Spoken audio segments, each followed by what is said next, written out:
0.4 माइक्रोकूलाम। ये किसका प्रतीक है? माइक्रोकूलाम। ठीक है, कूलाम क्या होता है? आवेश का मात्रक होता है। तो 0.4 माइक्रोकूलाम आवेश के किसी छोटे गोले पर किसी अन्य छोटे आवेशित गोले के कारण वायु में 0.2 एन का मतलब न्यूटन बल लगता है।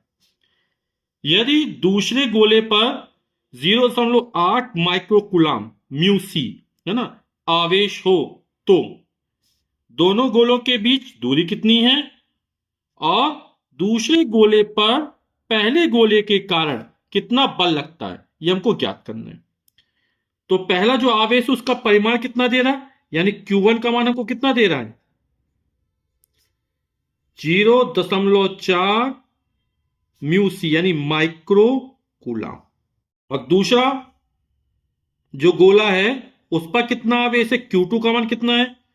0.8 माइक्रो कूलाम। और बल कितना लग रहा है? गोले वायु में स्थित हैं और लगने वाला जो बल है F का मान यानी कूलाम का जो बल है वो 0.2 न्यूटन का है।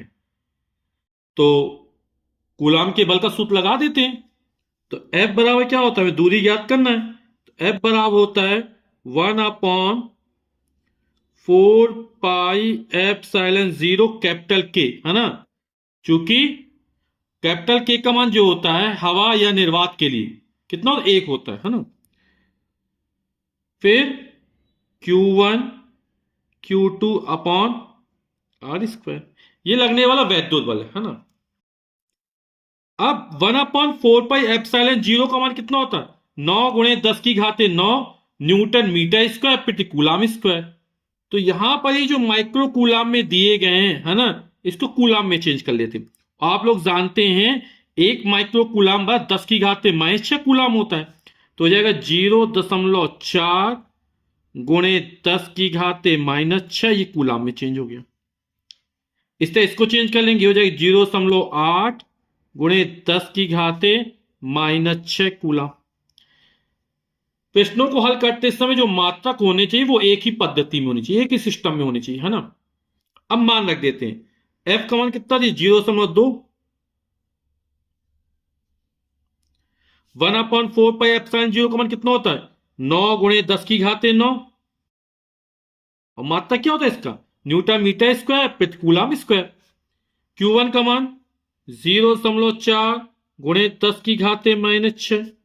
Q2 का मान 0.8 × 10⁻⁻6 बटे R²। तो R² का मान निकालना है, 0.2 बटे में आ जाएगा तो कितना हो जाएगा? तो R² बराबर हो जाएगा 9 × 0.4 × 0.8 × 10⁻⁹ और 10⁻⁻6 10⁻⁻6 गुणा होगा, आधार समान घाते जुड़ जाएंगी तो हो जाएगा 10⁻⁻6 माइनस का 12 बटे 0.2 नीचे आ जाएगा। अब दशमलव हटा देंगे, 2 1 कम 2 2 दूनी 4, कितना 2 आ जाएगा। 9 दूनी 18 है ना, 18 अट्ठे 144। ठीक, दशमलव कैंसिल हो गया था। 2 1 कम 2 दूनी 4, 9 दूनी 18 हो गया, 18 अट्ठे 144 हो गया। एक स्थान दशमलव, एक स्थान में दशमलव लगा दिया, गुणे 10⁻⁻, आधार समान है घाते फिर जोड़ाएंगे तो 9 में जब -12 जोड़ेंगे कितना आएगा? -3 आएगा। ठीक, ये R² का मान निकला। तो R का मान निकालना है ना। तो दोनों पक्षों का वर्गमूल ले लें तो यहां से R बचेगा।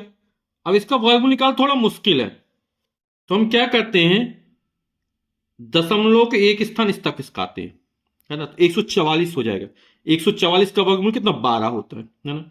तो जब तो इसका एक स्थान इस तक खिसकाएंगे तो घात में -1 और जोड़ देंगे तो कितना हो जाएगा? -4 हो जाएगा। तो इसको इस तरह से सकते हैं, R² बराबर हो जाएगा 144 × 10⁻⁻4।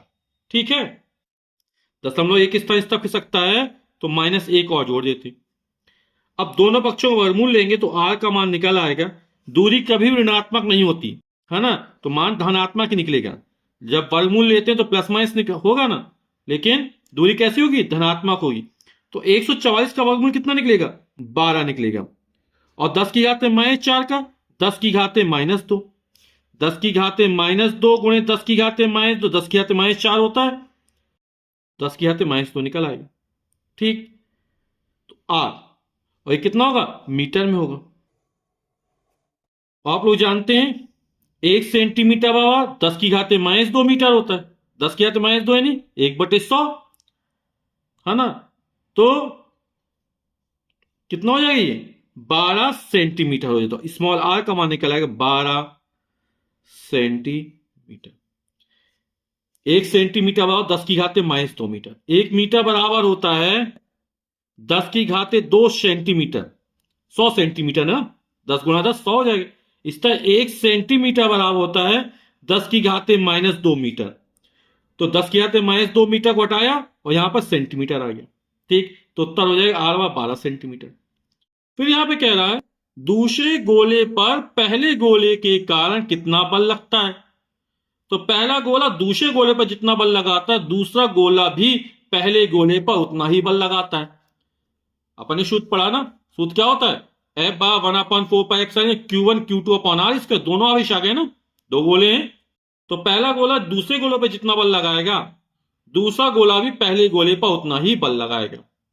तो दूसरे गोले पर पहले गोले के कारण 0.2 न्यूटन बल लगता है। तो ये हमारा उत्तर हो जाएगा। ठीक, तो उत्तर हो जाएगा दूसरे गोले पर पहले गोले के कारण 0.2 न्यूटन का बल लगता है।